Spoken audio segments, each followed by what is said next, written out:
हवलाश सवलास दक्ष प्रजापति के पुत्र थे। भारत के पश्चिमी छोर पर नारायणसर नामक एक तीर्थ है, वहां तपस्या करने के लिए गए। जाओ पहले तपस्या करो, उसके बाद गृहस्थ बसाना, ऐसा दक्ष प्रजापति ने कहा।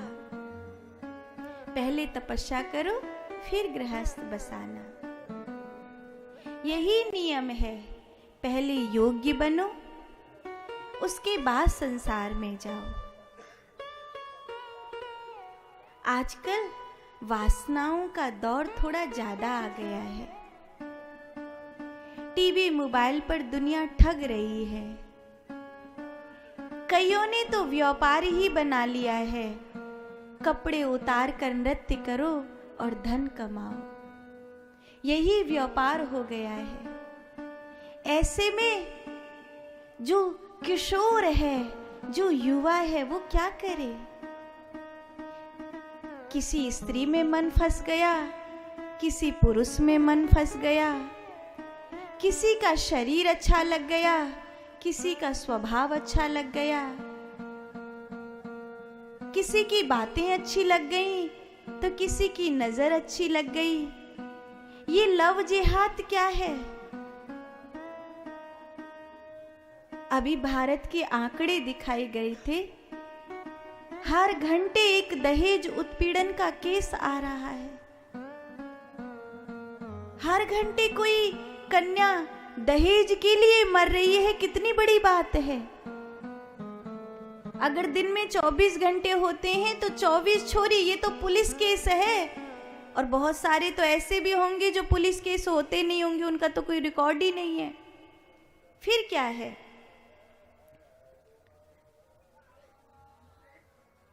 पता नहीं चला कि ये मुस्लिम लड़का है। प्यार किया, घर वालों से झगड़ा किया, शादी कर ली। बाद में पता चला कि ये धर्म परिवर्तन भी कराएगा, मांस भी खवाएगा और पैसा लेके जला के मार देगा। फिर दोबारा कोई शादी किसी छोरी को फंसा लेगा। फिर किसी को मीठी मीठी बात में फंसा लेगा। बातों में क्यों फंसना हुआ? क्योंकि अपनी इंद्रियों पर संयम नहीं था, गोविंद से प्यार नहीं था, किन्हीं सदगुरु से प्यार नहीं था, माता पिता से स्वार्थ था, केवल प्यार नहीं था। पहला प्यार तो हमारी माँ है। मातृदेवो भव। उसके बाद दूसरा प्यार हमारा हमारे पिता हैं, पितृदेवो भव। उसके बाद तीसरा प्यार आचार्य देवो भव, हमारे गुरु हैं। मां से कह सकते हो, नहीं कह पाए पिता से कह सकते हो। शायद संसार में बेटी को बाप जितना प्यार करता है दुनिया में कौन कर सकता है।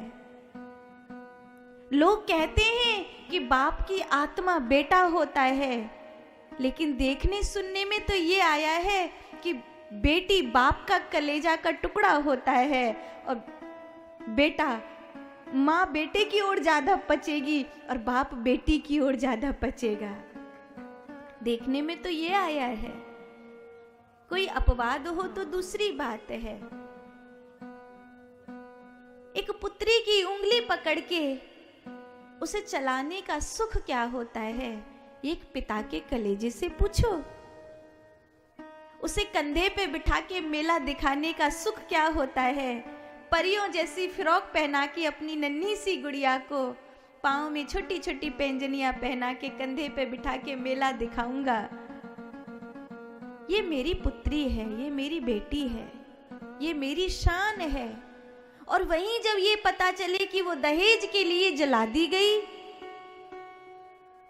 वो लव देहात का शिकार हो गई या किसी की मीठी बातों में फंस गई, वर्ण संकर संतान को जन्म देने के लिए उसने अपने कुल खानदान को तिलांजलि दे दी, बड़ा पीड़ा होती, बड़ा कष्ट होता है। और ये भारत की भूमि है। यहाँ कभी अपने लिए नहीं जिया जाता, यहाँ हमेशा अपनों के लिए जिया जाता है। ये भारत की भूमि है।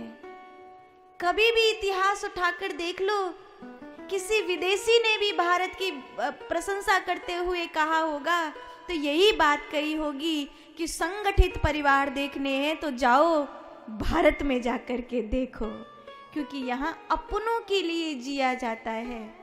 पति जब घर से बाहर होता है तो यहाँ की स्त्रियां टमाटर से, चाय से, अचार से ऐसे ही रोटी खा लेती हैं कि जब बच्चे ही नहीं है, पति नहीं है, किसके लिए बनाऊंगी सब्जी, अकेले पेट के लका बनाऊंगी। हमने खुद अपनी मैया को देखा है,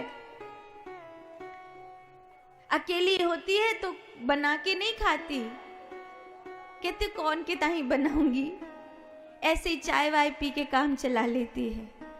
हम होते हैं तो चौका में घुस जाएगी। यहाँ अपनों के लिए जीने वाला कलेजा है लोगों के पास। अपनों के लिए एक बार नहीं 100 बार भी मरना पड़े तो तैयार हो जाते हैं। जीना भी अपनों के लिए, मरना भी अपनों के लिए।